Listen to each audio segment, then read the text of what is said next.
नमस्कार। इस दिल से के एपिसोड में हम ऐसे सब्जेक्ट पे चर्चा करेंगे जो बहुत ज़रूरी है और अहम है। मैं आपसे एक खुद से सवाल पूछना चाहता हूँ कि अगर कोई घटना हो जाए, आज के दिन कोई घटना हो जाए और 20, 30, 40, 50 साल बाद उसके बारे में लिखा जाए तो हर एक का नज़रिया अलग होगा।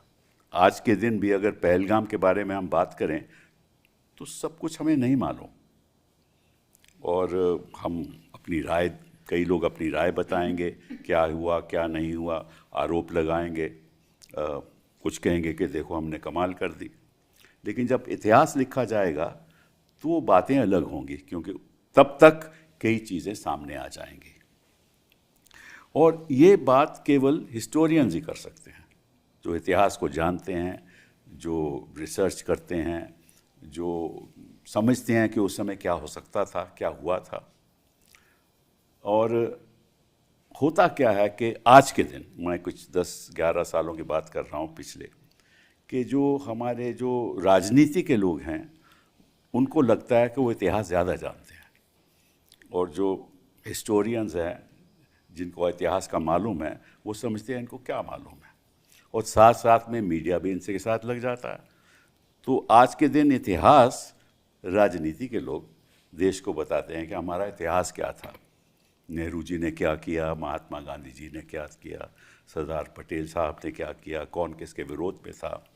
और ये ऐसे लोग बात करते हैं जिनको अता पता है नहीं। क्यों? क्योंकि ये तो वहाँ थे भी नहीं। वहाँ कौन था? हिंदू महासभा थी, आरएसएस के लोग थे। उन्होंने कभी जो हमारी स्वतंत्रता की लड़ाई हुई उसमें तो कभी भाग ही नहीं लिया, और आज वो बड़ी बड़ी बातें करते हैं। तो बात यह है कि इन बातों में मिथ क्या है और रियलिटी क्या है, मतलब कि भाई झूठ क्या है और सच क्या है, और इनके बारे में चर्चा करेंगे कि झूठ जो फैलाया जा रहा है उसके पीछे असलियत क्या है, इसके बारे में बात करेंगे हम। और हमारे साथ 3 ऐसे लोग हैं जिनकी जानकारी इतनी है कि आज जब आप उनसे सुनोगे कि असलियत क्या है, हुआ क्या, नेहरू के बाद स्वतंत्रता का बलक, कैसे हमें स्वतंत्रता मिली और आज क्या ये कह रहे हैं उनके बारे में, इन बातों पे हम चर्चा करेंगे। और हमारे साथ सबसे पहले Mridula Mukherjee, thank you very much for being here. आप तो एक डिस्टिंग्विश्ड हिस्टोरियन हो, अग्रेरियन हिस्ट्री आपने शुरुआत वहाँ से की, अब तो आप मॉडर्न इंडियन हिस्ट्री में आप यू आर नोन। आप प्रोफेसर रही JNU में, फॉर्मर डायरेक्टर ऑफ NMML, और you are a family of historians. Husband is a historian. Your parents were historians. They used to teach in Lahore. Your sister is a historian. And you studied in LSR, then JNU, and in 1971. And then, of course, you got a PhD in JNU, professor of modern Indian history. And then, of course, you were chairperson of the Center for Historical Studies, dean of the School of Social Studies, visiting scholar of Duke University, also the Institute of South Asian Studies in France. And, of course, you're a prolific author. कई आपने co-author की हैं, किताबें के author की हैं। बिपिन चंद्रा जी, incidentally Bipin Chandra जी मुझे भी पढ़ाते थे, मैं उनका स्टूडेंट रहा हूँ, तो हमारा बड़ा अच्छा ताल्लुका था उस समय उनके साथ। And you have authored a book called India's Struggle for Independence. And of course, there are many other things that I can say about you, or your desire for upholding civil liberties in this country. So thank you very much for being here. Purushottam Agarwal ji, thank you very much. सुना है अब नई एक पुरानी किताब आपकी लिखी हुई है जिसकी बड़ी चर्चा है, Who is भारत माता, that's about नेहरू जी। मजबूती का नाम महात्मा गांधी। आप भी JNU से हैं, आप लिटरेरी क्रिटिक रहे हैं, हिस्टोरियन हैं, भक्ति मूवमेंट के स्कॉलर हैं, भक्ति पोइट्री के स्कॉलर हैं, और आप you believe in non violence, in secularism, MA in political science, MA in Hindi literature, 2 आपके MA हैं, PhD 1985 in JNU. You taught in 1990, you were teacher in Ramjas College, then 1990 to 2003, associate professor, and then professor of Indian languages in JNU, visiting professor in Cambridge, UPSC, member of the, बहुत कुछ है आपके बारे में, तो आप thank you very much for being here. Ram Punyani ji, thank you. You are known to be, what should I say, a person who believes, you're an academic, a social activist, believes in communal harmony, anti this communal fervor which we see around us. You were a refugee. You were refugees from Lahore. You came here influenced by Gandhi, by Nehru, by Ambedkar, by Bhagat Singh. Masters in Hindi. And then, of course, you did your MBBS, MD, joined IIT Bombay, served there for 27 years. और took voluntary retirement, और कई किताबें आपने 3 dozen तो आपने किताबें लिख डाली हैं, and co-authored many things. And of course, you received several awards. Indira Gandhi award you received, National Integration का award you received. So thank you very much. आप ऐसे लोग हैं जो हमें बताएंगे कि असलियत क्या है. सबसे पहले पूछना चाहता हूँ कि ये 370 की इतनी चर्चा होती है और लोग कहते हैं कि देखिए नेहरू जी ने ऐसे काम कर दिया कि हमें फंसा दिया और ये नेहरू जी की बड़ी भारी गलती थी और सरदार पटेल होते तो ये होता ही नहीं. तो क्या वाकई में सरदार पटेल नेहरू के खिलाफ थे 370 के बारे में? ये बहुत बड़ा माइथोलॉजी है जो कि फैलाया गया है. मैं बहुत खुश हूँ कि आपने इसको सबसे पहले ही उठा लिया, क्योंकि ये आज के माहौल में ये डेंजरस भी है बहुत. इसके पॉलिटिकल कॉन्सिक्वेंसेस जो है वो बड़े सीरियस है. तो बहुत ज़रूरी है कि हम इसके बारे में क्लैरिटी दें. इनफैक्ट जो हिस्टोरिकल रिसर्च इस पीरियड पे हुई है, जो कि डेटा बिल्कुल अवेलेबल है और फैक्ट्स और फिगर्स के साथ ये दिखाया गया है कि आर्टिकल 370 जो है वो टोटली सरदार पटेल की क्रिएशन है. अच्छा. उन्होंने उसको निगोशिएट किया, ड्राफ्ट किया और उन्होंने ही पार्लियामेंट में उस वक्त जो असेंबली थी before the first Constituent Assembly. Constituent Assembly, which was also functioning as the effective parliament. That's correct. उन्होंने ही उसको इंट्रोड्यूस किया. इनफैक्ट जवाहरलाल नेहरू उस वक्त हिंदुस्तान में भी नहीं थे. सुना है कि हिंदुस्तान में नहीं थे वो. तो सरदार पटेल उसके ऑथर है और उसको इंट्रोड्यूस भी उन्होंने किया. और इससे आपको मालूम है कि इसके पीछे एक और कहानी है. वो बताइए. वो ये है कि अगर सरदार पटेल प्राइम मिनिस्टर होते तो जो कश्मीर में हुआ वो सब होना ही नहीं था. 370 भी नहीं होना था. उनका तो कोई लिंक उसके साथ था ही नहीं. ये सब नेहरू की देन है. और दूसरा कि यूएन में जो ले जाया गया मामला, और जिस के एकदम से कश्मीर को हमने कॉन्कर करके क्यों इंटीग्रेट नहीं कर लिया, ये सारी की रिस्पॉन्सिबिलिटी जवाहरलाल नेहरू ये वहाँ लगता है कि इनको सब मालूम है. असलियत कश्मीर की इनको सब मालूम है. और ये कि अगर सरदार पटेल होते तो असलियत ये है कि जब निगोशिएशंस हो रहे थे, एक्सेशन हो रहा था एक एक करके स्टेट्स का इंडिया के साथ, तो 3 प्रॉब्लम एरियाज थे. अच्छा. हैदराबाद, जूनागढ़ और कश्मीर. जी हाँ, जी हाँ. तो सरदार पटेल इनफैक्ट जूनागढ़ और हैदराबाद में इंटरेस्टेड थे कि उनका इंटीग्रेशन हो जाए इंडिया के साथ. कश्मीर में उनको बहुत ज़्यादा रुचि नहीं थी. In fact Jawaharlal Nehru is the one जिनके कारण कश्मीर इंडिया में आया. वो क्यों वजह है? मैं अपनी बात बताऊं जी. अगर कश्मीर चले जाता जी, पाकिस्तान के साथ चले जाता तो जो इंटरनेशनल बॉर्डर है वो पंजाब से जुड़ जाता. बिल्कुल जुड़ जाता ना. बिल्कुल. अगर पंजाब से जुड़ जाता कितनी भारी स्ट्रेटेजिक प्रॉब्लम होती हमें.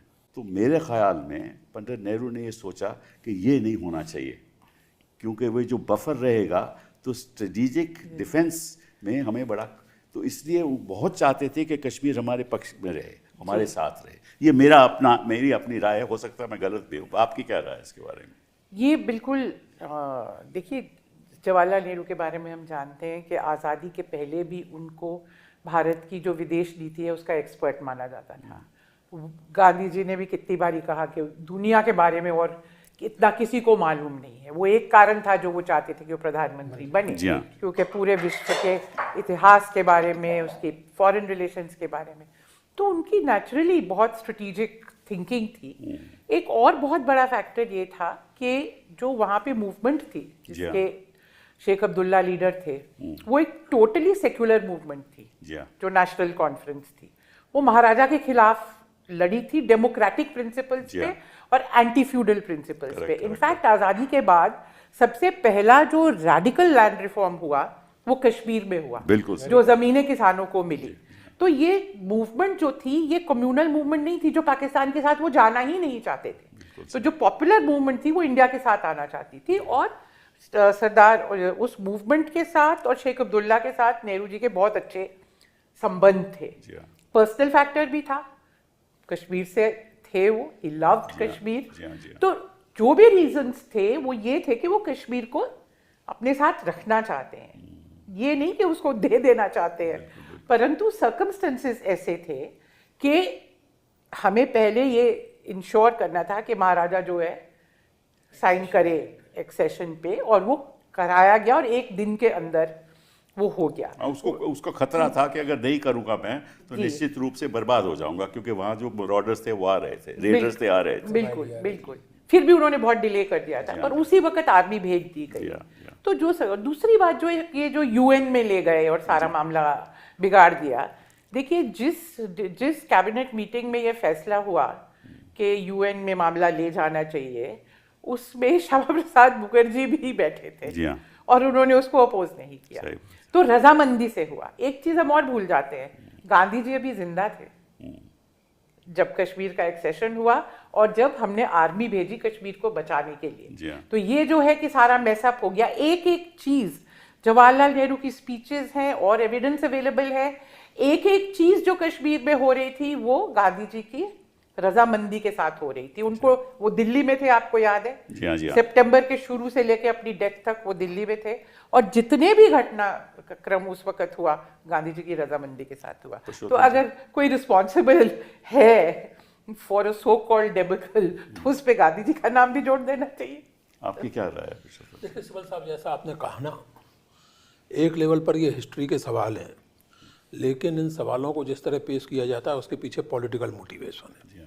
ये हिस्ट्री के सवाल उस अर्थ में नहीं है कि आप फैक्ट्स बताएंगे लोगों को और लोग मान जाएंगे। लोगों का दिमाग इस तरह बदलने की कोशिश की गई है, और अनफॉर्चुनेटली बड़ी हद तक कामयाब कोशिश की गई है, कि फैक्ट्स मायने ही नहीं रखते हैं। इसलिए जो मेरे मन में सवाल आता है, और मैं कई बार ये सवाल पूछता हूँ, और मुझे ताज्जुब है कि जब 2-3 साल पहले कश्मीर के सवाल पर लोकसभा में डिबेट हुई थी, तो कांग्रेस के किसी व्यक्ति ने लोकसभा या राज्यसभा में ये नहीं कहा कि अगर कश्मीर पर नेहरू सरकार की पॉलिसी जितनी गलत थी तो आदरणीय श्यामा प्रसाद मुखर्जी ने इस्तीफा क्यों नहीं दिया। वो नेहरू सरकार में मंत्री थे, कैबिनेट मंत्री थे। आखिरकार जब 2002 में गुजरात में वो सब हुआ तो रामविलास पासवान ने अटल बिहारी वाजपेयी की सरकार से इस्तीफा दिया था, क्योंकि तत्कालीन मुख्यमंत्री को कंट्रोल नहीं कर पा रहे थे प्रधानमंत्री जी। तो अगर इतना गलत हो रहा था कश्मीर में, अगर नेहरू सरकार इतनी गलतियां कर रही थी, तो आदरणीय मुखर्जी ने इस्तीफा क्यों नहीं दिया। ये एक अजीब तरह का अपॉर्चुनिज्म और लैक ऑफ पॉलिटिकल इंटीग्रिटी भी दिखाता है कि आप उस समय इस्तीफा ना दें, जब आप सरकार से हट जाएं तो ऐसे पेश करें चीज़ों को, और आज तक वैसे ही पेश करते चले जा रहे हैं जैसे कि आप बिल्कुल इनोसेंट थे, आपको कुछ पता ही नहीं था। ये सवाल हो या कोई भी सवाल हो, गांधी, नेहरू और पटेल की भूमिका को लेकर जो भी बातें आजकल व्हाट्सएप यूनिवर्सिटी के जरिए फैलाई जाती हैं, मैं ये बार बार कहता हूँ कि they are not matters of history. History is only a tool there, और rather one should say distortion of history is a tool there. वो पॉलिटिकल मैटर है, और पॉलिटिकल हमें समझना ये चाहिए कि क्यों आखिरकार गांधी और नेहरू, और खासकर नेहरू, गांधी को अप्रोप्रिएट करने की कोशिश की गई है, पटेल को की गई है। नेहरू जो कॉन्स्टेंटली अंडर अटैक, नेहरू एक तरह से उनके लिए सबसे बड़े विलेन। तो उसका कारण ये है Nehru's idea of India, which actually is the most authentic idea of India. Nehru का एक कंसिस्टेंट और unapologetic modern approach to things, scientific approach to issues, that actually is the basic reason. इसलिए वो नेहरू की हर चीज़ में खोट निकालेंगे, नेहरू को हर चीज़ के लिए जिम्मेदार ठहराएंगे। जैसा प्रोफेसर मुखर्जी ने कहा कि आर्टिकल 370 के आर्किटेक्ट तो असल में अगर कोई थे तो पटेल थे। बिल्कुल सही। और ये फैक्ट है, ये पाकिस्तानी हिस्टोरियंस इस बात को लिखते हैं इंटरेस्टिंगली, और तमाम सारी चीज़ों की तरह इस पर भी उनमें और इनमें सहमति है। पाकिस्तानी हिस्टोरियन से लिखते हैं कि अगर पटेल पीएम होते तो कश्मीर का रियलिस्टिक सॉल्यूशन होता। रियलिस्टिक का मतलब ये कि उन्हें पाकिस्तान को मिल जाता, वो नेहरू की वजह से नहीं मिला। बिल्कुल। तो यानी ये बहुत इंटरेस्टिंग है कि इन लोगों के हिसाब से नेहरू की गलती ये थी कि कश्मीर हिंदुस्तान में पूरी तरह इंटीग्रेट नहीं हुआ। पाकिस्तानियों के हिसाब से नेहरू का अपराध ये था कि वो कश्मीर पाकिस्तान को नहीं चला गया। पटेल होते तो चला जाता, क्योंकि पटेल रियलिस्टिक थे। अब रियलिस्टिक वगैरह कहने की बात नहीं, कहने कुछ ने ये भी लिखा है कि पटेल ने जाकर डोगरा रूलर को बोला कि भैया अगर आप जाना चाहते हो पाकिस्तान तो मुझे कोई आपत्ति नहीं है। हाँ, ये सही है कि गलत नहीं, है? ये सही है। देखिए बात ये है, जैसे आपने कहा और वो सही भी है, पटेल के पर्सपेक्टिव से भी अगर हम देखें तो जिन्ना साहब का इरादा ये था कि न केवल कश्मीर पाकिस्तान में आए बल्कि हैदराबाद भी पाकिस्तान में आए, या एक इंडिपेंडेंट मुस्लिम स्टेट बन जाए। तो आप कल्पना कीजिए, पटेल के पॉइंट ऑफ व्यू से सोचिए, जैसे आपने कहा कि उस समय उनकी जगह रख के अपने आप को सोचिए, सन 1948-49 में अगर एक तरफ पाकिस्तान, दूसरी तरफ ईस्ट पाकिस्तान, तीसरी तरफ कश्मीर का मसला और फिर चौथी तरफ दक्कन में हैदराबाद, तो पटेल की सोच कोई बहुत गलत नहीं थी कि कम से कम एक दो जगह तो क्लियर इंटीग्रेशन हो। इसीलिए हैदराबाद में पुलिस एक्शन किया गया था कि वो आप करते रहिए जो भी। जूनागढ़ उनके सबसे प्रिय था, और जूनागढ़ तो उनका वो जूनागढ़ में गुजरात फैक्टर था, बिल्कुल। जैसे कश्मीर में कश्मीरी फैक्टर था, उसी तरह जूनागढ़ में तो हर चीज में गुजरात फैक्टर तो आज भी है। नहीं देखिए, नहीं सबल साहब माफ कीजिएगा, पटेल के गुजरात फैक्टर और आजकल के गुजरात फैक्टर में उतना ही फर्क हो सकता है, उतना ही फर्क है जितना रोशनी और घुप अंधेरे में। पटेल का गुजरात फैक्टर अलग तरह का था, आजकल के जो महानुभाव लोग हैं उनका गुजरात फैक्टर अलग इंटीग्रेशन का फैक्टर था, ये डिसइंटीग्रेशन का फैक्टर। अब डिसइंटीग्रेशन का है या किसी लोगों के प्रति सेवा भाव का है, कुछ खास लोगों के प्रति, वो मैं नहीं जानता लेकिन पटेल और इनके गुजरात फैक्टर की कोई तुलना नहीं हो सकती। नहीं, मैं तो वैसे नहीं मैं जानता हूँ। तो इसलिए मैं देखिए फिर वही कहूँगा, और हमेशा इस बात को हम लोगों को समझने की जरूरत है। जैसे मैं आपसे जो सवाल कर रहा हूँ या ऑडियंस से, कांग्रेस वाले क्यों नहीं ये बात कह पाए लोकसभा में कि भाई अगर इतनी ही गलती थी, इतनी बड़ी, और आज तक क्यों नहीं कह पाते कांग्रेस वाले या कोई भी लेफ्ट डेमोक्रेटिक लोग कि भाई साहब अगर यही इतना गलत, ये फैसला इतना गलत था तो डॉक्टर मुखर्जी ने नेहरू कैबिनेट से इस्तीफा उस समय क्यों नहीं दिया? कहते कि नहीं आप गलत कर रहे हैं, आप 370 ला के गलती कर रहे हैं, मामले को यूएनओ में ले जाके गलती कर रहे हैं, प्लेबिसाइट की चर्चा करके गलती कर रहे हैं, therefore I resign. He never did it. Why? नहीं, पर पटेल ऑल्सो नेवर पब्लिकली, कभी उन्होंने नहीं कहा कि पटेल ने तो ड्राफ्ट किया। पटेल तो उससे सहमत थे ना, पटेल क्यों करेंगे? बिल्कुल। मैं नहीं, तो ये तो कहते हैं कि पटेल खिलाफ थे। नहीं, ये झूठ फैला, मिथ और रियलिटी इसी की बात है ना। ये तो देखिए ये भी कहते हैं कि नेहरू गांधी को छल करके, हुडविंग करके पीएम बन गए। हाँ, वो दूसरी बात है। अब इसमें तो देखिए ऐसा है कि जो लोग गांधी को गांधी से बेहतर जानते हैं या नेहरू को नेहरू से बेहतर जानते हैं या पटेल को पटेल से बेहतर जानते हैं, उनसे मैं क्या बहस कर सकता हूँ? वो तो सर्वज्ञ हैं, वो तो मतलब वो सब कुछ जानते हैं। तो जो सब कुछ जानता है सिबल साहब, उससे कोई बात नहीं हो सकती। जो ये मान ले कि हाँ भाई मैं कुछ जानता हूँ कुछ नहीं जानता, हाँ बिल्कुल, उनको तो मालूम है कि गांधी क्या चाहते थे, नेहरू क्या। अब देखिए ये बड़ी आसानी से भूल जाते हैं कि पटेल ने कहा था जब ईस्ट बंगाल में प्रॉब्लम हो रही थी और नेहरू ने कहा था कि मैं बापू की तरह इस्तीफा दे के चला जाऊंगा और वहाँ घूमूंगा जगह जगह। उस कॉन्टेक्स्ट में पटेल ने कहा था कि बापू ने तय किया कि नेहरू हमारे लीडर हों। जी हाँ बिल्कुल। And history has proved him absolutely right. Correct. This is Patel about Nehru. Gandhi ji said कि हम इसलिए नेहरू जी को आगे करना चाहते हैं क्योंकि he knows about foreign policy and is very popular with the student community. और देखिए युवाओं के साथ उनकी बड़ी पॉपुलरिटी। और एक बात और है, ये फैसला गांधी जी ने कोई सन 47 में नहीं कर लिया था। नहीं पहले किया। उन्होंने सन 42 में AICC के वर्धा सेशन में कहा था और नाम लेके कहा था कि पटेल नहीं, राजा जी नहीं, मेरा उत्तराधिकारी जवाहर होगा। और आज वो जो बड़ा मशहूर कोटेशन है कि वो मेरी पकड़ से छूटना चाहता है लेकिन छूट नहीं पाता। और आज मेरा कितना भी विरोध करे, मैं जानता हूं कि मेरे जाने के बाद जवाहर मेरी जुबान बोलेगा। बिल्कुल। तो it was a very different kind of relationship, very different kind of relationship. कि वो student, he was the darling of the youth. That's right. और वो आज की मतलब 40 के दशक में नहीं, वो जो 26, 27, 28, 29 का दौर था, तब वो यूथ आइकॉन बन गए थे। और सबसे इम्पोर्टेंट जो एक प्रूफ उनकी पॉपुलैरिटी का है और कि एक्चुअली वो गांधी जी के बाद जो सेकेंड लीडर बन गए थे, जी हाँ, जी हाँ। उसका प्रूफ ये है कि जब 36-37 वाला इलेक्शन हुआ, प्रोविंशियल जी हाँ। लेवल पे जो सारे प्रोविंसेस में पहली बार पॉपुलर इलेक्शन हुआ, जी हाँ। तो वो पूरे इलेक्शन कैंपेन जो था वो जवाहरलाल नेहरू नेहरू ने ने किया था। ऑल इंडिया में उन्होंने लड़ा। करेक्ट। गांधी जी ने 28-29 के बाद वो टूरिंग का काम छोड़ दिया था, सिर्फ उन्होंने हरिजन टूर किया था 33-34 में। अब जो है उसमें बिल्कुल क्लियर था कि ऑल इंडिया लेवल पे अगर कोई लीडर है, हाँ, वो नेहरू है। जो पॉपुलर लीडर है, जो मास लीडर है, सरदार पटेल की अपनी पोजीशन थी। वो कांग्रेस ऑर्गेनाइजेशन के बहुत वो थे, उनका बहुत बड़ा रोल था। गुजरात में वो मास लीडर थे, पेजेंट लीडर थे। पर ऑल इंडिया लेवल पे चाहे वो ये 36-37 हो, चाहे वो 46 वाला इलेक्शन हो, हर एक में आप देखेंगे कि जवाहरलाल नेहरू जो है वो सामने लाए जाते हैं। क्यों?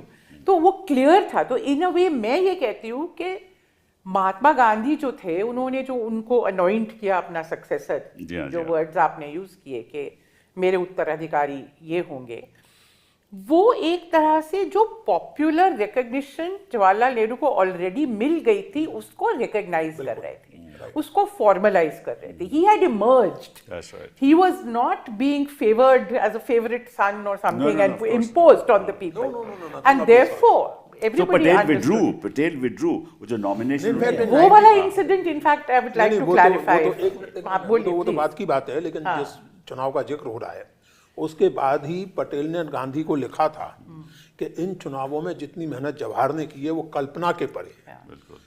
इन English the exact words are beyond one's imagination, कि इतनी कल्पना नहीं कर सकते आप जितनी मेहनत जवाहर इस समय कर रहे हैं।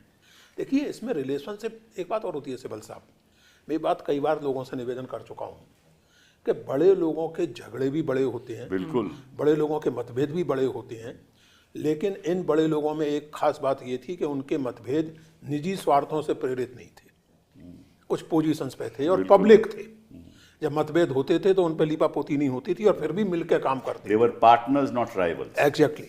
और ऐसे बड़े लोगों पर जब आप अपना छोटापन आरोपित करते हैं तो फिर दिक्कत होती है।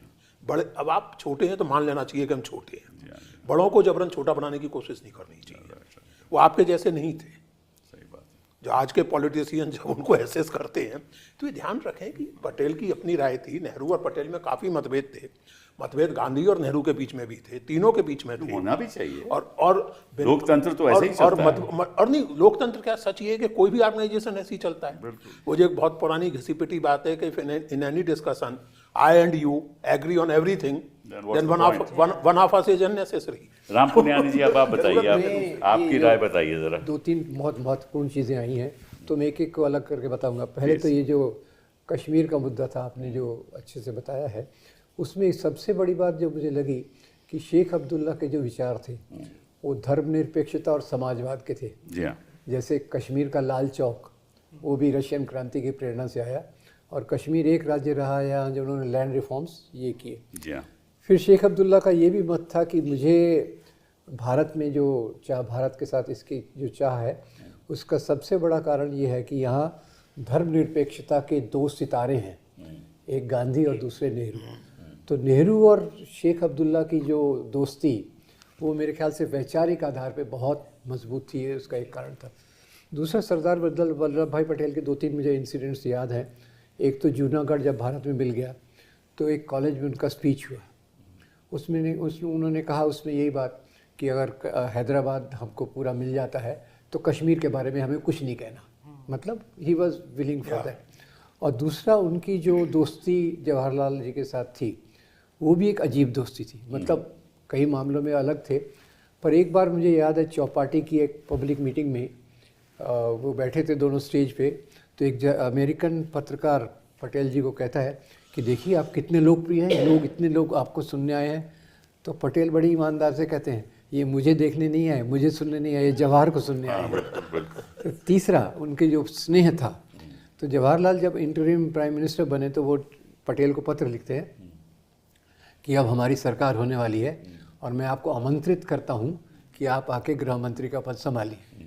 तो वो थोड़ा सा गुस्से और नाराज़गी और प्रेम में बोलते हैं कि हम दोनों इतने सालों से महात्मा गांधी के चरणों पे बैठ के राजनीति सीख रहे हैं, आपको मुझे इनवाइट करने की क्या ज़रूरत है, मैं हमेशा आपके साथ हूँ, आप मेरे लीडर भी हैं और बड़े छोटे भाई भी हैं, ऐसा छोटा भाई भी कहते हैं और साथ साथ लीडर भी कहते हैं।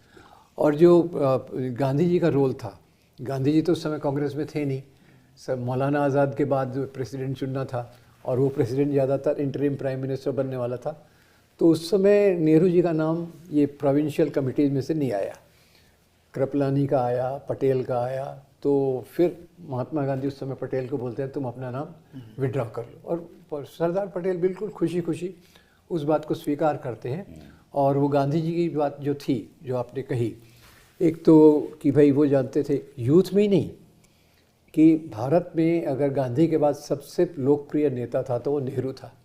और ये बात और तो और भगत सिंह ने कीर्ति में एक लेख लिखा था, आज के लीडर और उनका कार्य, तो उसमें वो सबका एनालिसिस करते हैं और आखिर में कहते हैं कि भविष्य की जनरेशन के लिए जवाहरलाल नेहरू का नेतृत्व भारत के लिए सबसे उसमें वो खास करके नेताजी सुभाष बोस के साथ नेहरू को कंपेयर करते हैं। और उसमें बहुत दिलचस्प बात कहते हैं कि सुभाष बाबू बंगाली जैसे होते हैं वैसे भावुक हैं, और पंजाब के लोग पहले से ही बहुत भावुक हैं, हमें और भावुकता की जरूरत है, हमें विवेक की जरूरत है जो नेहरू से मिलेगा। Something to this effect. ये बहुत महत्वपूर्ण बात है। और तो वो नेहरू इनफैक्ट पंजाबी में जो उनका ट्रांसलेशन है जो भगत सिंह का, वो बहुत ही इंटरेस्टिंग है। वो कहते हैं कि दो तरह के लीडर होते हैं, एक राज पलटू और एक युग पलटू। और सुभाष बोस को कहते हैं ये राज पलटू हो सकते हैं, पर नेहरू जो है ये युग पलटू। सुनो क्या एक इमेजिनेशन था वो भी उनके क्वालिटी का, यंग मैन। और उस समय जब जो मैं बात कर रही हूँ, ये 2829-30 का दौर है जब भगत सिंह ये बातें लिखते हैं। तो ये एक दूसरी बात पे आते हैं, आपसे शुरू करता हूँ मैं, कि ये भी कहा जाता है कि जो सरदार पटेल साहब थे, ये भी एक और झूठ फैलाया जा रहा है, जो मिथ है कि सरदार पटेल साहब थे वो आरएस के खिलाफ नहीं थे, हालांकि उन्होंने बैन किया होगा। क्योंकि देखिए कि सरदार पटेल का एक बयान आज भी बहुत महत्वपूर्ण है आज की राजनीति में भी। जी हाँ। उन्होंने जब आरएसएस पे बैन लगाया तो उन्होंने उसमें ये नहीं कहा कि इन्होंने हत्या के आरोप वगैरह, उन्होंने सीधा ये कहा कि भाई आरएसएस जिस प्रकार से नफरत फैला रही है समाज के अंदर, इसके कारण हमें अपना राष्ट्रपिता खोना पड़ा। और वो एक उनके मन में मुख्य बात उससे जुड़ी हुई थी। और दूसरी बात जो थी कि उन्होंने ये भी कहा कि आरएसएस जो हिंदू राष्ट्र की बात करती है, ये बिल्कुल बेवकूफ़ी, मतलब ना समझे की बात है। हिंदू राष्ट्र की जो कल्पना है ये एक पागलपन है। उनके वाक्य ये है कि हिंदू राष्ट्र की कल्पना पूरी तरह से पागलपन है। तो मुझे नहीं लगता कि सरदार पटेल किसी भी प्रकार से आरएसएस के प्रति कोई ये रखते होंगे। मैं एक जब बैन हुआ, मैं आपको कुछ पढ़ना चाहता हूँ आपके सामने सब लोगों के। जब बैन हुआ तो गोवलकर साहब ने लिखा अपने सरदार पटेल को कि साहब आप बैन इसको लिफ्ट कीजिए। तो उन्होंने 11 सितंबर को 1948 में इसका जवाब दिया। मैं पढ़ना चाहता हूँ, जवाब अंग्रेजी में है। There can be no doubt that the RSS did service to Hindu society, but the objectionable part arose when they, burning with revenge, began attacking Muslims. That's right. Organizing the Hindus and helping them in one thing, but going in for revenge for its sufferings on innocent and helpless men, women and children is quite another thing. Apart from this, their opposition to the Congress, and that too with such virulence, disregarding all considerations of personality, decency or decorum, जो आज भी हो रहा है, आज भी हो रहा है, created a kind of unrest among the people. All their speeches were full of communal poison. Correct. It was not necessary to spread poison in order to enthuse the Hindus and organize for their protection. As a final result of the poison, the country had to suffer and sacrifice of the invaluable life of Gandhiji. RSS men expressed joy and distributed sweets after Gandhiji's death. ये जवाब था sir. और ये पटेल सीधे गोलवलकर को लिखा। हाँ, गोलवलकर। सीधे गोलवलकर। ये डिटेल में मैंने जो शॉर्ट में बताया, ये रियलिटी है। और ये कहते हैं कि साहब वो तो मतलब कि प्रो आरएसएस थे। तो इसके बारे में और कुछ आपको जानकारी जरा? ये बिल्कुल इन्हीं लाइंस में उन्होंने श्यामा प्रसाद मुखर्जी को भी लिखा। अच्छा। चिट्ठी लिखी कि ये उन्होंने उनकी जब वकालत करने की कोशिश की कि आरएसएस को अब छोड़ देना चाहिए, एटसेट्रा एटसेट्रा, उनको भी उन्होंने ये लिखा कि आप भूल जाते हैं कि ये गांधी जी का जब असैसिनेशन हुआ तो इन्होंने स्वीट्स बांटे और खुशियां मनाई। आप लीड कर रहे हैं उनकी इन्हीं टर्म्स में। वो उन्होंने जुलाई 18, 1948 की चिट्ठी है जी। जिसका आप जिक्र कर रहे हैं। बिल्कुल। जो आरएसएस को बैन करने का जो कम्युनिके था फरवरी 1948 का, उसमें तो सीधे सीधे ये कहा गया था कि जो जहरीला वातावरण तैयार हुआ उसमें हजारों लाखों प्राण गए, सबसे मूल्यवान प्राण महात्मा गांधी के गए। उसमें कुछ इस तरह की बात थी। देखिए, ये जो आमतौर से कहा जाता है और बहुत आसानी से कह दिया जाता है प्रो हिंदू, मैं ये कहता हूँ कि मान लीजिए प्रो हिंदू थे तो इससे कहाँ साबित हो गया कि प्रो हिंदुत्व थे। यानी किसी का हिंदू होना, पटेल हिंदू थे, पटेल बड़े आस्थावान हिंदू थे। मैं मुझे कहने में कोई संकोच नहीं है कि मैं हिंदू हूँ। मैं उन लोगों में से नहीं हूँ जो हिंदू कहने पर अपने आप को बगलें झाँकने लगे। और मैं तो ये कहता हूँ कि सिब्बल साहब कि चूंकि मैं हिंदू हूँ इसीलिए मैं हिंदुत्व से परेशान रहता हूँ। बिल्कुल, क्योंकि मुझे लगता है कि मेरे हिंदू ट्रेडिशन को, मेरे हिंदू विरासत को अगर सबसे ज़्यादा खतरा किसी से तो पॉलिटिकल हिंदुत्व से। जी हाँ, जी हाँ। और कई बार मुझे लगता है कि पटेल भी ऐसा ही महसूस करते थे, इसीलिए इतने हार्श वर्ड्स उन्होंने लिखे। मैं आपको थोड़ा इंटरप्ट करना चाहता हूँ। जो आपने कही ना वो बड़ी पते की बात है। उन्होंने कहा एक पब्लिक 11 जुलाई 1949 में उन्होंने कहा कि the RSS will function as a cultural organization, eschewing secrecy and adjuring violence. And then Patel in a public speech on February 24, 1949 said, मैं quote कर रहा हूँ, we must understand that Muslims are going to stay here. Yes. It is our responsibility to make them feel it is their country. Communalism is poison. Yes, that's precisely the तो point. जो सब उलट हो रहा है यहाँ तो आज के दिन, वो पटेल उनके बिल्कुल खिलाफ था। करेक्ट। और ये लोग समझते नहीं है कि यही बात आज भी सच्चाई है। नहीं, बिल्कुल, और ये हमेशा सच्चाई रहेगी। देखिए, हिंदुस्तान हिंदुस्तान नहीं रहेगा अगर ये अपनी डाइवर्सिटी को छोड़ देगा तो। जी हाँ, ये संभव ही नहीं है।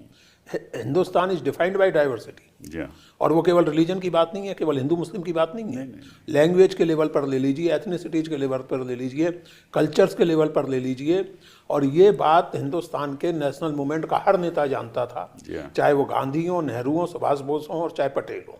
सुभाष बोस भी इन लोगों के बड़े प्रिय हीरो हैं, लेकिन उन्होंने अपनी फौज का नाम स्वतंत्र भारत सेना तो नहीं रखा था, आजाद हिंद फौजी रखा था।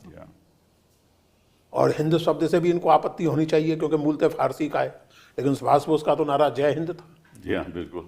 तो ये देखिए, और मौलाना आजाद के नाम पे उन्होंने नहीं वो तो ब्रिगेड बनाई थी। देखिए, मौलाना आजाद के नाम पर, नेहरू के नाम पर और गांधी जी के नाम पर।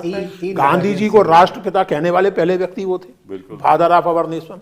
ये एक्सप्रेशन पहली बार सुभाष बोस ने इस्तेमाल किया है। तो प्रॉब्लम यही है जो मैं आपसे शुरू से मैंने कहा कि सवाल हिस्ट्री का है ही नहीं। बिल्कुल, सवाल ये है कि आप अपनी पॉलिटिक्स के लिए एक माइथोलॉजी क्रिएट करते हैं, हिस्ट्री को डिस्टॉर्ट करते हैं। अनफॉर्चुनेटली फॉर वेरियस रीजंस, जिन पर कभी अलग से बात हो सकती है, बड़ी हद तक इनको कामयाबी मिली है। मेरे लिए चिंता की बात ये है। अभी तो हम ये डिस्कशन कर रहे हैं, एग्जैक्टली इसलिए कर रहे हैं। बड़ी हद तक की कामयाबी। अभी जो आपने वो पढ़ के सुनाया कि सरदार पटेल ने कहा कि they will function as a cultural organisation. और ये अब ये बात है कि ये ढंडोरा पीटना चाहिए छत से हम लोगों को कि इन्होंने ये अंडरटेकिंग दी हुई है कि हम जो है पॉलिटिकल एक्टिविटीज में हिस्सा नहीं लेंगे, हम एक कल्चरल ऑर्गेनाइजेशन कहते। तो मैं तो कहती हूँ कि पूछो कि भी कौन सा लास्ट कल्चरल शो आपने ऑर्गेनाइज किया था, बताओ। सारा ही कल्चरल हो रहा है, सारा ही कल्चरल ही हो रहा है। मतलब पूछे हमारे देश का कल्चर ही चेंज हो रहा है तो कल्चरल तो हो गया ना। इन्होंने ये भी अंडरटेकिंग दिया था, इन्होंने ये भी अंडरटेकिंग दिया था कि हम कॉन्स्टिट्यूशन अपना बनाएंगे, बिल्कुल, जो इन्होंने नहीं बनाई।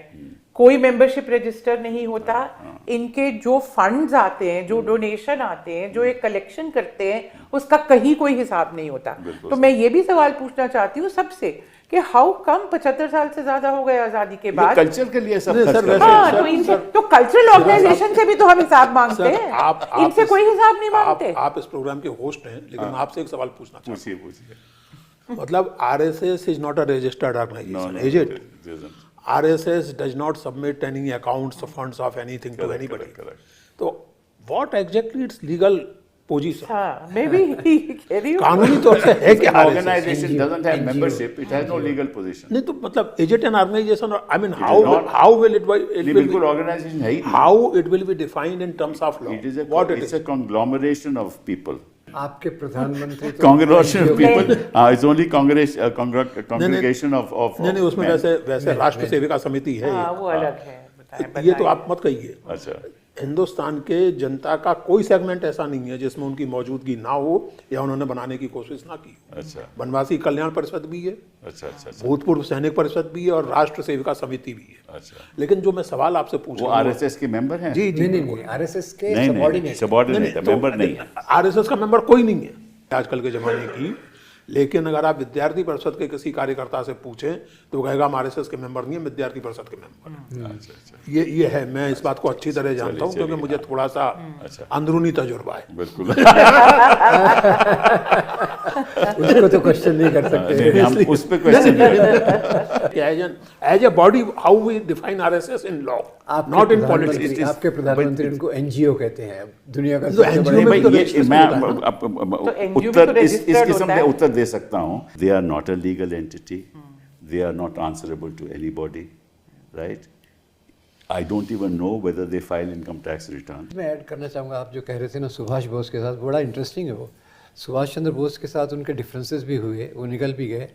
आज़ाद हिंद फौज में देखिए आप 3 बटालियंस थी। हाँ वो बताया ना, पहली गांधी और गांधी दूसरी ब्रिगेड, नेहरू जवाहर और ब्रिगेड तीसरी और मौलाना आज़ाद। ब्रिगेड। अच्छा, दूसरा उनका जो साइन था वो टीपू सुल्तान का स्प्रिंगिंग टाइगर, वो उनकी सेना का ये था। उनका सबसे जो नज़दीकी थे ना 3 जो बड़े जनरल, एक हिंदू था, एक मुस्लिम था, एक ये था। तो ये बड़ा इंपॉर्टेंट। अच्छा, तीसरा उनके बाद में जब मीटिंग भी होती है तो एक तो सुभाष चंद्र बोस महात्मा गांधी को राष्ट्रपिता कहते हैं और महात्मा गांधी उनको प्रिंस अमंग्स पैट्रियट्स कहते हैं। ये दोनों चीज़ें सच है। मतलब ये सुभाष चंद्र बोस के बाद, अच्छा बाद में देखिए जब आज़ाद हिंद फौज के कैदी आते हैं तो उनको बचाने के लिए तो कांग्रेस पूरी एक कमेटी बनाती है जिसमें कैलाशनाथ गाडजू, जवाहरलाल नेहरू, भूलाभाई देसाई शायद उसके भूलाभाई होते सरदेसाई, ये सब उसमें ये करते भूलाभाई हैं। देसाई थे उसके। सिर्फ कमेटी नहीं बनाती, केस लड़ती है और केस उससे लड़ती है। ज्यादा पूरा देशव्यापी आंदोलन करती है। correct. INA prisoners release movement correct. 45 में और उसका- जस्ट बिफोर द जी हाँ, इलेक्शन देशव्यापी एक आंदोलन जो है ऑर्गेनाइज होता है, बहुत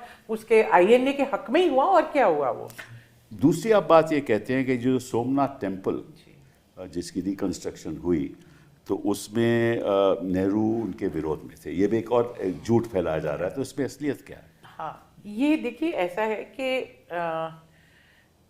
आज़ादी के ठीक बाद गुजरात में कुछ लोग जैसे KM मुंशी, जी हाँ, उन्होंने ये मैटर, मैं हिस्ट्री में नहीं जाना चाहती, वो भी डिस्कस कर सकते हैं इसकी सोमनाथ की। क्योंकि गांधी जी की भी राय इसके बारे में थी जो जी भी। जी बिल्कुल हाँ, बिल्कुल। हाँ, तो ये जब डिस्कस हुआ कि सोमनाथ का मंदिर जो है बनाना चाहिए, तो गांधी जी ने इनफैक्ट मामला उठाया और कहा और वल्लभ भाई पटेल को बुलाया और कहा कि इसमें कोई सरकारी पैसा नहीं लगना चाहिए, जी हाँ, आप बनाइए, बट ये प्राइवेटली होना चाहिए, लोगों की अपनी मर्जी से हो। पर क्योंकि सेकुलरिज्म के ये खिलाफ है कि सरकार जो है वो किसी भी तरह का धार्मिक जो काम है, चाहे वो कंस्ट्रक्शन हो या कुछ और हो, उसमें हिस्सा ले, उसके गलत है। तो पटेल ने अश्योर किया गांधी जी को कि नहीं, ये प्योरली प्राइवेट एंटरप्राइज होगा। मतलब फिर बात आई उसके इनॉग्रेशन की। जी हाँ, जहाँ राजेंद्र प्रसाद जी गए। जी, और जवाहरलाल नेहरू ने इस पूरे उसमें उनका कोई हस्तक्षेप नहीं है, उन्होंने कभी नहीं कहा कि नहीं बनना चाहिए। तो इशू जब आया कि प्रेसिडेंट ऑफ इंडिया उसको इनॉग्रेट करने जी हाँ, जाएंगे, जी हाँ, तब जवाहरलाल नेहरू का ये था कि एज प्रेसिडेंट ऑफ इंडिया आप अगर करेंगे तो ये हमारे it will have political consequence. Exactly. और उन्होंने कहा एज अ प्राइवेट सिटीजन अगर आप जाना चाहते तो वो अलग बात होती, but you are the president of India, therefore I am very uncomfortable. उन्होंने उनको बैन नहीं लगाया, रोका नहीं, फिर मुबारकबाद भी दी, जब बन गया तो मुबारकबाद दी थी, क्योंकि फिर जी। वॉलंटरी ट्रस्ट बना, ट्रस्ट ने प्राइवेटली पैसा लिया जी। और फिर लोगों ने पैसा दिया वॉलंटरी, और फिर वो पेपर बना। पर इस पे क्योंकि ये मामला उठा है और आजकल गर्म है और प्राइम मिनिस्टर ने भी इसको बहुत बढ़ा हाँ, चढ़ा exactly, के exactly. अभी बना दिया उसको।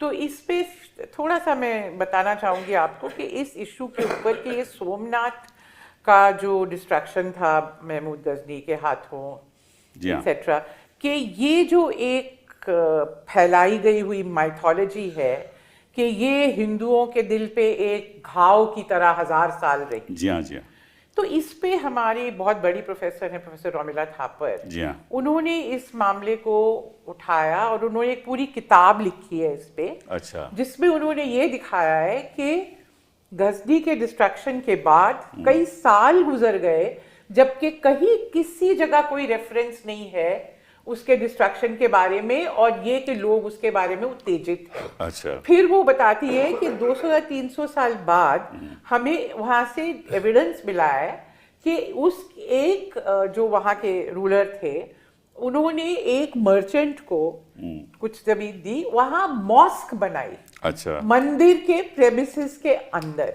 अच्छा। तो पूरे उन्होंने हिस्टोरिकल रिकॉर्ड्स 1000 साल के छान के ये दिखाया है कि ये जो आइडिया है कि 1000 साल से एक घाव था और ये बहुत बड़ा एक इवेंट था, ये पहली बार इसका मेंशन ब्रिटिश पार्लियामेंट में एक ब्रिटिश पॉलिटिशियन लाते हैं, क्योंकि उस वक्त आपको तो मालूम है कि ब्रिटिश ये कहने की कोशिश कर रहे थे कि हमने जो है अपना रूल इस्टेब्लिश करने के लिए, पॉपुलर होने के लिए हिंदुओं को ये पढ़ाया जाता था कि हमने तुम्हें मुसलमानों के राज से बचाया। उसमें ये एक थियोरी थी कि ये सोमनाथ में जो गजनी का डिस्ट्रक्शन था, ये टिरनी, टेम्परल डिस्ट्रक्शन, पूरी कहानी पहली बार हाउस ऑफ कॉमन्स में 1830s में आई। अच्छा। वहां से कहानी शुरू होती है। फिर हमारे जो पॉलिटिशियन और इतिहासकार के मुंशी खासकर जो थे वो इसको बहुत बड़ा, और गुजरात का ये था और वो था। तो ये भी एक बहुत इंटरेस्टिंग है एक हिस्टोरियन के लिए कि हिस्ट्री कैसे क्रिएट की जाती है। मैं तो वही तो मैं कह रही हूँ कि नहीं, पर आप ये बात देखिए, मैं कह रही हूँ कि जब हम बात कर रहे हैं ना हिस्ट्री की, तो एक तरफ आप देखिए हिस्टोरियंस इन इश्यूज को कितना सीरियसली लेके इतनी रिसर्च करके एक चीज प्रूव करते हैं। आप कम से कम उसको काउंटर करिए, आप उसको इग्नोर ही नहीं करते, आप डिस्टॉर्ट करते हैं, आप झूठ बोलते जाते हैं, आप उसको एक पॉलिटिकल बड़ा सा इशू बना देते हैं। तो कभी कभी तो हमें लगता है कि काहे को हम हिस्ट्री लिख रहे हैं। मैं इसमें एक चीज कहना चाहता हूँ, आपको पॉलिटिक्स में आना चाहिए ना। और ये this is in continuation of what I always feel. मैं फिर से कहूँगा कि बात हिस्ट्री की कम और पॉलिटिक्स की ज़्यादा है, एक बात। दूसरी बात ये कि हिंदुस्तान में या कोई भी समाज हो और कोई भी वक्त हो, उसमें कई तरह की टेंडेंसीज होती हैं।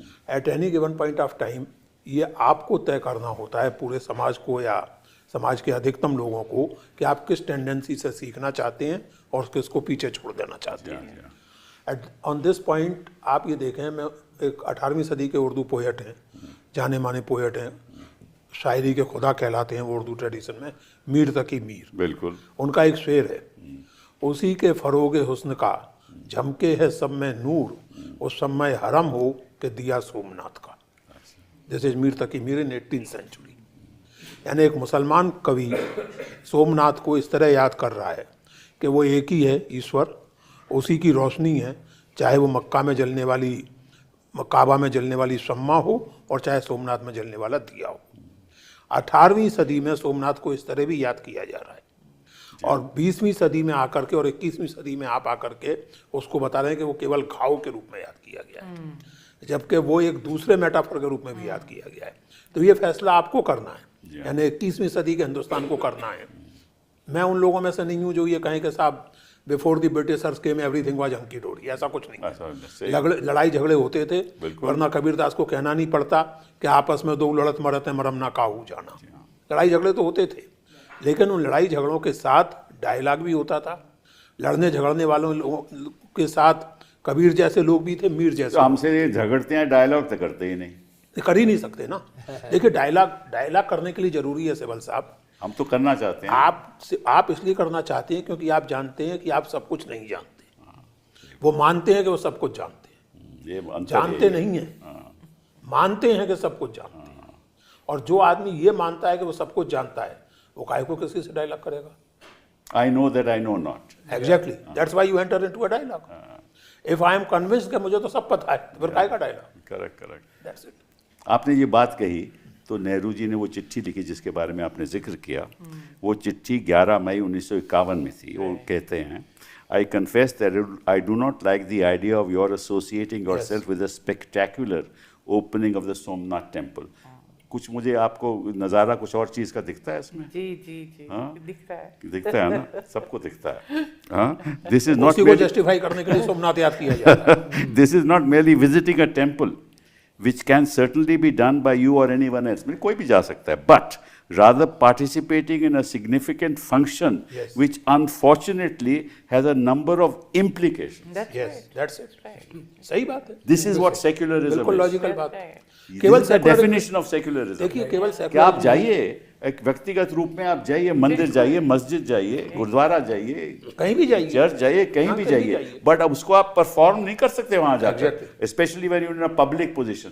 You are president of the Not republic. as a- You are not as a president of the prime republic. not as a representative of the republic. And mind you, Rajendra Prasad ji was going only to inaugurate, not to become the judgeman. नहीं, not only that, he replied. अरे जब उनसे बोला गया तो मालूम नहीं, ही replied, he said अगर मुझे मस्जिद में बुलाया जाएगा हाँ, तो मैं मैं वहां भी वहाँ भी जाऊंगा। जाऊंगा। That's it. right. हाँ, अगर कहीं और बुलाया जाएगा तो वहां जी जाऊंगा। ये बुला दिया He was जाता not taking discrimination. Yeah. हम लोग Not कहाँ at जाते हैं? all. यहाँ Not तो at केवल एक ही जगह जाया और जाता नहीं है। ये आजकल भुला दिया जाता है, ये नहीं कोट किया जाता। हाँ, तो मैं कि राजेंद्र प्रसाद जी ने कहा कि अगर बुलाया गया तो मैं मस्जिद भी जाऊँ। चौथी बात ये कहते हैं कि हिंदुस्तान का बंटवारा कांग्रेस की वजह से हुआ। ये अनदर मिथ। इसके बारे में आप क्या कहेंगे? मतलब मेरे ख्याल से पाकिस्तान रेजोल्यूशन तो सन 40 में पास हुआ है, if I'm not wrong। Savarkar ने 1937 में कहा था जी हाँ। कि ये मानना कि हिंदुस्तान इज ऑलरेडी या homogeneous nation is wrong. In this country there are clearly distinguished two nations, Hindus and Muslims. This is Savarkar in 1937। 1923 में उनकी वो किताब नहीं, वो किताब की बात नहीं कर रहा हूँ मैं, उसमें तो इस तरह क्लियरली वो नहीं उन्होंने था। presidential address हिंदू महासभा के 1937 Ahmedabad Hindu session, Ahmedabad Hindu Mahasabha session, Savarkar was presiding over it, and this sentence occurs in his presidential address that in this country there are two nations, Hindus and Muslims। तो ये तो कहते हैं, बिल्कुल तो बात नहीं मानते। ये इसका कोई क्या कर सकता है? तो ये हिस्ट्री है या पॉलिटिक्स है? हैं? ये हिस्ट्री है या पॉलिटिक्स? उस समय भी पॉलिटिक्स थी और आज भी पॉलिटिक्स। उस समय भी हिस्ट्री नहीं थी और आज भी हिस्ट्री नहीं है। उस समय भी हिंदू और मुस्लिम दो अलग अलग नेशन नहीं थे और आज भी नहीं है। सावरकर भी पॉलिटिक्स कर रही थी, ये लोग भी पॉलिटिक्स कर रहे हैं। आपका जो सवाल है उसको मैं थोड़ा सा और दूसरी तरह से भी जवाब देना चाहूँगी कि देखिए कुछ लॉजिकली भी बातें हमको समझनी चाहिए। वो पार्टी जिसने सबसे ज़्यादा कुर्बानी दी 1885 से आज़ादी की लड़ाई जो लड़ रही थी, वो क्यों चाहेगी कि जब आज़ादी हमें मिल रही है तो जिस देश को बनाने के लिए उन्होंने इतने साल से मेहनत की, इतने बड़े बड़े उनके लीडर 10-10 साल जवाहरलाल नेहरू जेल में रहे, तिलक एग्जाइल में रहे, क्या कुछ कितनी कितनी कुर्बानियाँ नहीं दी, हज़ारों लोग जेल गए, हज़ारों लोग मरे, और मुसलमान और हिंदू इकट्ठा, सब सिख हिंदू मुसलमान, अकाली मूवमेंट थी उसमें जो लड़ाइयाँ लड़ी गई थी, जो गुरु के बाग का मोर्चा था, जो गांधी जी ने कहा था कि first battle for India's freedom one, जब उसमें अंग्रेजों को पड़ा। तो ये लॉजिकल है कि वो पार्टी जो है चाहेगी कि उस देश को हम बांट दें। शुरू में लॉजिक से करना चाहती हूँ, और एक्चुअल जो हिस्ट्री है वो हम सब जानते हैं। अब भुलाना चाहते हैं तो अलग बात है कि अंग्रेजों ने 1857 के विद्रोह के बाद से ही ये हिंदू मुस्लिम जो है, जब उन्होंने देखा कि ये लोग सब इकट्ठे लड़ सकते हैं और लड़े, और वो लड़ाई 1 साल चली थी। उतने ही कुर्बानियां उधर से हुई जितनी इधर से हुई, हालांकि पावर उनके पास इतना था। कहा जाता है कि 1 लाख सोल्जर उधर मरे, 1 लाख रेबेल जो मरे, और इतना ब्रूटल रिप्रेशन हुआ। उसके बाद उनका जो पूरा पॉलिटिकल पॉलिसीज है उनका फ्रूशन था। वो सेपरेट इलेक्टोरेट्स, पहले मुस्लिम लीग को बनाया, सेपरेट इलेक्टोरेट्स 1909 में उन्होंने बना दिए। अब आज की जनता जानती भी नहीं है कि सेपरेट इलेक्टोरेट क्या होता है। बिल्कुल। सेपरेट इलेक्टोरेट ये होता है कि जो कैंडिडेट है वो भी उसी धर्म का होगा, जो इलेक्ट करेगा वो भी उसी धर्म का होगा। कंस्टिट्यूएंसी टेरिटोरियल नहीं होगी, रिलीजन बेस्ड होगी। करेक्ट। तो ये जब आप इस तरह पॉलिटिक्स को बांट देते हैं कि जो कैंडिडेट जो लड़ाई लड़ रहा है उसको एक दूसरे धर्म के आदमी के पास या औरत के पास जाके वोट मांगने की जरूरत भी नहीं जी हाँ। है। तो लॉजिक जो पॉलिटिक्स का है वो कम्युनल अपने आप बन जाता सही है बात। और कुछ करना नहीं पड़ता। तो मेरा अपना तो ये फर्म व्यू है कि खासकर 1909 से जब सेपरेट इलेक्टोरेट बने, वो ओरिजिन ऑफ पार्टीशन हमें उसी से वहां शुरू हो मिलता गया, है, शुरू हो वहां गया। मिलता है। और जैसे जैसे कॉन्स्टिट्यूशनल डेवलपमेंट होते रहे, जैसे 1919 में जो अगला आया उस पे आपने इलेक्टोरेट तो बढ़ा दी, पर सेपरेट इलेक्टोरेट आपने रखा। 1935 वाला जो एक्ट आया उस पे भी आपका सेपरेट इलेक्टोरेट रहा। तो पूरा पॉलिटिक्स उसके बाद आप ये सोचिए कि 1909 के बाद कोई मुसलमान पॉलिटिशियन जो आता है लड़ने के लिए थ्रू इलेक्शन, उसको कभी किसी हिंदू से बात करने की जरूरत ही नहीं है। एंड वाइस वर्सा, आप जिसको जनरल कंस्टिट्यूएंसी कहते थे वो सिर्फ हिंदुओं की कंस्टिट्यूएंसी थी। सिखों की भी अलग कर दी आपने, फिर कास्ट वाइज डिवीजन भी कर दिया। पंजाब में जैसे agriculturist caste versus non agriculturist caste, south India में आपने ब्राह्मण नॉन जिन्ना तो ब्राह्मण। चाहता था हम हिंदुस्तान के साथ रह सकते हैं, हाँ। लेकिन हमारे separate to everything should be separate, मतलब कि अलग तरीका, हमारी एडमिनिस्ट्रेशन अलग हो, सब कुछ अलग हो। देखिए इसमें एक बात यह है कि जो आप कह रही हैं, बेसिकली एक हिंदुस्तान को एक इंटीग्रेटेड नेशन बनना है या नहीं बनना है, और जाहिर है कि अंग्रेज तो ये नहीं चाहेंगे। 1857 के तजर्बे ने उनको बता दिया था कि अगर एक हो गए तो बहुत बड़ी मुश्किल है। और उसके बाद ये भी हम ध्यान रखें कि सर सैयद अहमद ने एक किताब लिखी थी in late 19th century, the causes of the rebellion, Asbab Baghawat Hind. उसमें उन्होंने बताया और दुर्रानी का उदाहरण दिया था कि दुर्रानी ने ईरानी और अफगानी सिपाही अलग अलग रखे थे ताकि अगर एक पलटन गड़बड़ करती थी तो दूसरी उसको दबा देती थी। अंग्रेजों ने गलती ये की, हिंदू मुस्लिम पलटन एक कर दी, तो अंग्रेजों को कुछ क्लू वहाँ से भी मिला। और उसके बाद जितनी भी फॉल्ट लाइन आपके समाज में थी, चाहे वो कास्ट की थी, चाहे वो कम्युनिटी की थी, चाहे वो लिंग्विस्टिक थी, हर फॉल्ट लाइन को अंग्रेज सरकार ने जम के बढ़ाया। अब इसमें जो एक सीधा सा सवाल उठता है, आप भूल जाइए कांग्रेस को, लीग को, हिंदू महासभा को, मेरे लिए कसौटी ये है कि जो पॉलिटिक्स इस तरह की किसी भी फॉल्ट लाइन को बढ़ावा देती है, वो पॉलिटिक्स हिंदुस्तान की एकता के लिए ठीक तो नहीं है। सही बात है। तो जब आप सेपरेट इलेक्टोरेट आपके सामने हैं, तमाम तरह के डिवीजन्स आपके सामने हैं, उस समय आप इस बात को थियोराइज करें 1937 में कि दो अलग अलग नेशंस इस देश में हैं, तो आप किसकी मदद कर रहे हैं? आप राष्ट्र निर्माण कहिए या नेशनल बिल्डिंग कहिए, उस प्रोजेक्ट को सपोर्ट कर रहे हैं, या जो इम्पीरियलिस्ट डिजाइन है कि हिंदुस्तान को जितना अधिक बांटा जा सके उसको सपोर्ट कर रहे हैं? तो इसको मौका मिल गया ना जिन्ना को कि भाई हमें, दैट्स इट। उसके पहले तो रिफॉर्म की बात हो रही थी, उसके पहले तो एडजस्टमेंट की, फिर डायरेक्ट एक्शन डे हो गया, फिर डायरेक्ट एक्शन डे के जो हुआ, बाद इनएविटेबल हुआ। उसके बाद जब उन्होंने कहा, पहले तो ये था कि भाई एक ऑटोनॉमी होनी चाहिए जो आप जिक्र कर रहे हैं कि रहेंगे एक ही लेकिन हम अपने ढंग से सरकार चलाएंगे, केवल करेंसी और कांग्रेस ने उसका इनकार कर दिया। करेंसी और डिफेंस कॉमन रहेगा, बाकी सब अलग अलग रहेगा। लेकिन जब आपने क्लियरली घोषित कर दिया कि दो नेशन है, तो उनके उसको तो एक मॉरल सपोर्ट मिला ना। You ultimately ended up supporting morally and theoretically that position which ultimately resulted in the एक partition. चीज और हम भूल जाते हैं इसमें कि जो असली क्रिएटर है पार्टीशन के, जो ऑथर या जो भी आप कह लीजिए, वो तो अंग्रेज थे। No doubt. और एंड तक 15 अगस्त 1947 तक पावर में वो थे, और उन्होंने मुस्लिम लीग को वीटो दे दिया था कि कोई भी प्रपोजल जो आता था, Jinnah could say no to anything. जब आपने उनको वीटो दे दिया तो आप एक रीजनेबल सेटलमेंट कहाँ होने दे रहे हैं?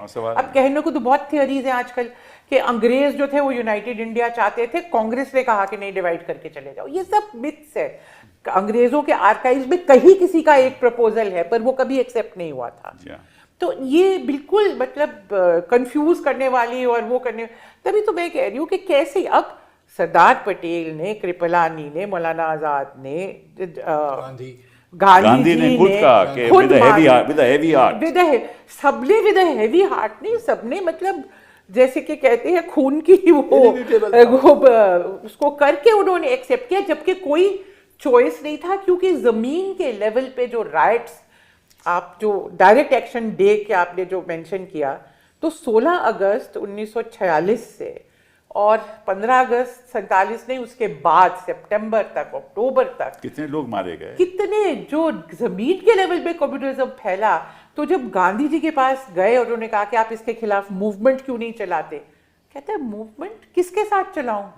खालसा भी वही चाहता है, हिंदू भी वही चाहता है, मुसलमान, तो मेरे पास है कौन जिसको लेके मैं आगे मूवमेंट चलाऊं? सही बात। अभी भी लोग कई क्रिटिसाइज करते हैं, गांधी जी मूवमेंट चला देते तो नहीं क्या हो जाता? वो कहते हैं मेरे पास मासेस तो चाहिए। ऑर्डिनरी लोग इतना हिल गए थे उस कम्युनल वायलेंस के साथ कि कोई और चारा नहीं था। इसके बारे में राजमोहन गांधी ने 1991 में अपनी किताब में लिखा है, and I will quote, "If we did not accept partition, India would be split into many bits Yes, that's right. and would be completely destroyed.